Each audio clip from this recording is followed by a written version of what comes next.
The highway moved as the third major redevelopment project of Providence. I'm not sure Syracuse has that. It started in the late 1970s. They, with Amtrak, the Northeast Corridor, putting a lot of money into making it high speed and super efficient, moving tracks, moving stations to make sure it was an expedited trip.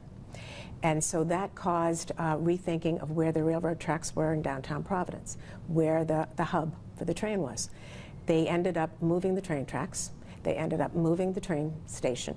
And then that opened up, that begged the question, what about the rivers that also are right there? And they are there because the train tracks used to be there.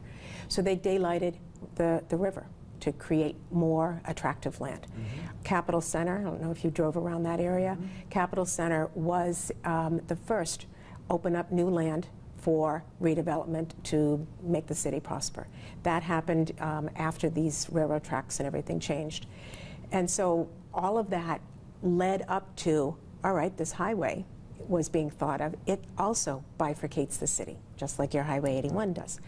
And once we moved the river, moved the railroad tracks, didn't move the river, daylighted the river, it opened up a beautiful gem of a city that was now cut in half or cut in thirds by this highway. And they had this scheme of moving the highway 25, 30 years ago.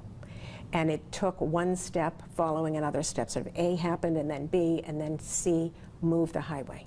So it had more history than just, this is in the wrong place at the wrong time.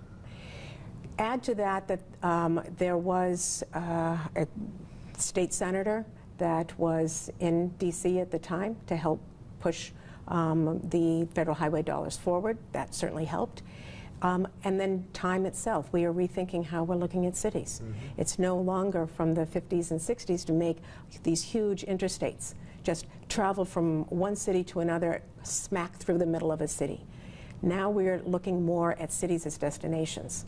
And in trying to come up with what we call our toolkit, it was, what is development of the future? How do we market this land so that it appeals to the new employee and the growing, expanding companies? Live, work, play is the buzzword. The city of Providence, Syracuse also has institutions, and certainly medical as well as educational assets. Providence has that in spades, and so promote that. How do we capture our students and keep them here?